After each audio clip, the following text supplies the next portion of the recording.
Okay, what are we calling this? We're gonna call this like a live reaction. I don't really know. Live reaction. 30 What minutes. time is 30 it? minutes ago is when I 2:40? just called you. Yeah, yeah. I literally just got off the phone with you. I was like, yo, we gotta hop on it 2:40. right now. We 2:40 gotta get on it p.m. right now. I just found out about 10 minutes ago James Franklin is officially fired, Yeah. no longer head coach of the Nittany Lions. And I don't even know what to think right now. I've if you ask, can I be honest with you, Brandon? If you ask Go. It's all anybody you. who was, tied to the Penn State program from 2014 until 2019, you would have experienced some of the craziest highs and lows of emotions. No one remembers 2014, 2015 because the records did not end well. But yeah, I remember I was there when Stephon Diggs and Maryland came to town and beat us at home. James Franklin was the head coach. I know a lot of people who have thought for a very long time, not that James Franklin is a good coach or a bad coach, it's just that he is incredibly mediocre. And the problem is that in 2016, because of a sheer talent depth that Penn State had as a roster, you can make the argument that James Franklin leaned on heavy, big wins from that year. Ultimately, through where we are now, where he just got paid $49 million to leave a program. It's not the first time in history, guys. It's not the first time. Jimbo Fisher famously, I think it was 76, 78 million, something like that, a few years back, A&M ended up getting Mike Elko. And look how that turned out for them. Yeah. Can you tell me what you're thinking? Yeah. No. I mean, I'm just reading like stuff as it's coming out in real time. That's really what I was doing right there. But I just want to read out a couple things. According to this article that just came out by ESPN, he has 29 losses versus AP ranked teams. We all heard about those, his record against. But one record that I feel like doesn't get talked about enough is he has 19 losses as a top 10 team. They fell to 4-21 at Penn State against AP. Yeah, they're 4-21 against top 10 opponents. 1-18 against top 10 Big Ten teams. 16% winning percentage against top 10 teams is tied for the third worst record by a coach at a single school since the poll era. It was time. It was time for him to go. I didn't expect it to happen today. That's insane. Like I was just telling you, I broke the news to you. You were shocked. But like I said, I think that this, they have the opportunity to really set the course this offseason. They make the right hire. The coaching carousel is going to be nuts this offseason. It's funny because I literally texted you that like 2 hours ago before, like right when we finished filming, I texted you that before this news came out. Coaching carousel is going to be crazy. If they approach it right this offseason, get a really good hire, you can set the course. You can start building the culture, start off on the right foot right away. It could be hype. I saw that they were losing. There was some, what's it called? They were losing some recruits in the portal. There was some uncertainty around some commits. I saw 2027 5-star recruit, I believe, a running back. He was saying that, it's not a guarantee anymore that he's going to Penn State. So, they had to do what they had to do, man. If anything, this was the right move. The more and more that I think about it, the more and more I have to sit with it. I like that they did it this early. I think the associate head coach, I forgot his name, it's Terry Smith, something like that. He'll be taking over. So I don't have Drew Allar's out for the year. You lost your starting quarterback too. Now is a good time to, hit the reset. It is a good time to hit the reset. I feel bad for all those kids that are there, all the kids that are bought in. I mean, it's tough. It's a tough situation. I mentioned that 2016 team and how star-studded they were. And they willed themselves to a Big Ten championship once they beat Ohio State. I mean, that block kick. I talk about that block kick so much because if that doesn't happen, what happened? Maybe we aren't here, and maybe we end up in another universe. We end up with a different head coach, and we go a different path. But I don't know. In hindsight's 2020.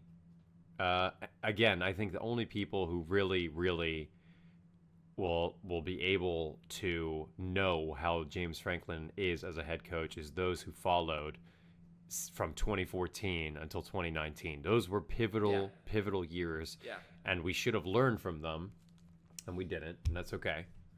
What does the future hold for Penn State? I mean, is the play here to ultimately go for to go for a new You head. mean Yeah, this season or going into the offseason? no, yeah, go in this season in the off season. I mean, I don't know who's This season, I mean, I don't know.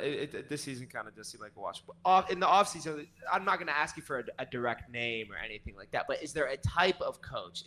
What are you looking for with the new hire, Alex?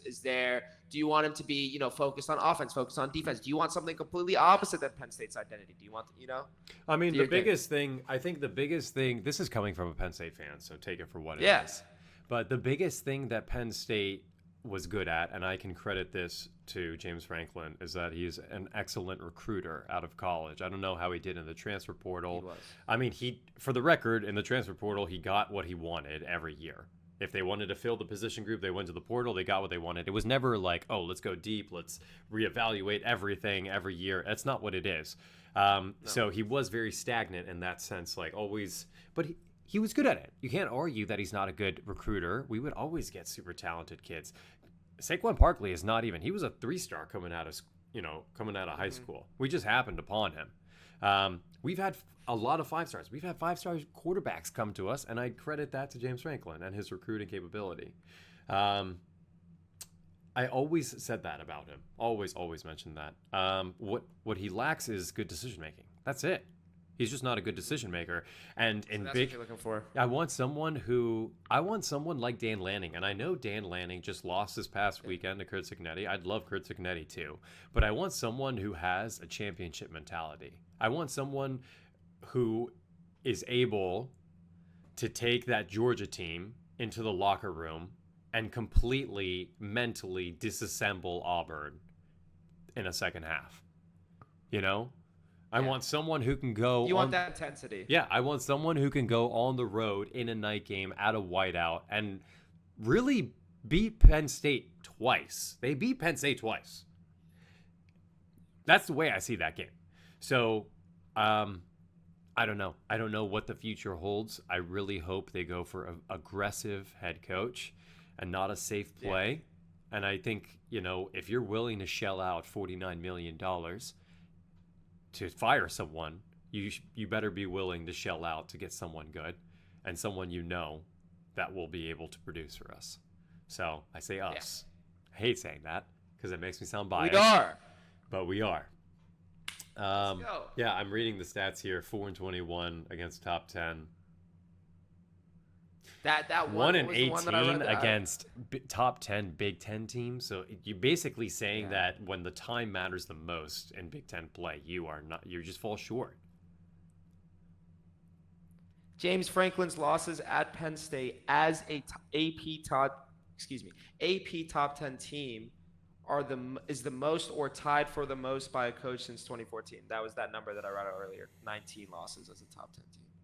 I saw Katron laughing on the sideline after the loss to Northwestern when they took a knee. He was sitting down laughing. It's like I said, I feel bad for all those upperclassmen.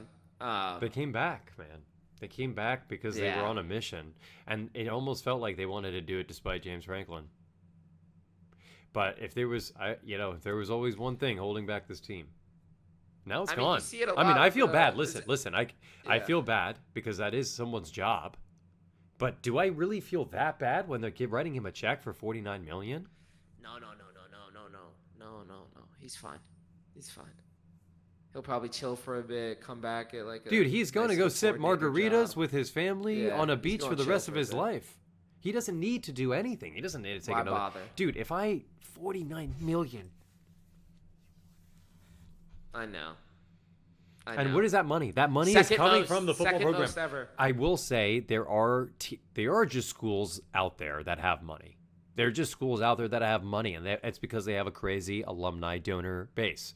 And Penn State happens to be one of those. Texas. I would say. Yeah. Probably top 20, top 25.